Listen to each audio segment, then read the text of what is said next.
خطرناکترین کاری که باعث میشه و ما آرامش درون خودمون را از دست بدیم همین مقایسه کردنه که خانواده ما رو مقایسه میکنه، دیگران مقایسه میکنه، یا خودمون با دوستمون مقایسه میکنیم. مثلا یک زمان با اون درس میخوندیم، از لحاظ وضعیت مالی، از لحاظ خانواده، از لحاظ سین در یک سطح بودیم و حالا میایم مقایسه میکنیم که اون کاملا موفق شده، کسب و کار خودش داره و تو هیچ کاری نکردی، چون که تو تلاش نکردی و اون دوستی تلاش کرده، برای خودش اهداف تعیین کرده.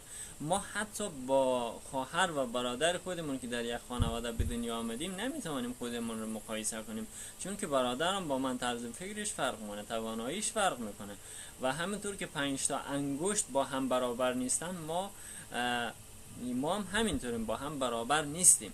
مقایسه کردن کلا از پایه اشتباه این که ما بیایم مدام خودمون را مقایسه کنیم، به خودمون استرس وارد میکنیم، آرامش خودمون را از دست میدیم و حتی جلوی پیشرفت خودمون رو میگیریم، چون که هر روز باید چک کنیم که دوستای ما مثلا چه کار کردن، امروز کجا رفتن، امروز چه پیشرفتی کردن. مقایسه کردن کلا از پایه اشتباهه. تو اگر میخوایی که موفق شنی باید تلاش بکنی، باید برای خودت اهداف تعیین بکنی. باور بکنین ما اگر همین چشمی که داریم، همین گوشی که داریم، همین سلامتی که داریم، اینا به نظر خیلی آدم ها یک چیز اندکی میرسه. اگر ما بیاییم هر روز قدردان باشیم، قدردانی همین نعمت های خداوند به ما داده، باور کنین دیگه خودمون را مقایسه نمی کنیم.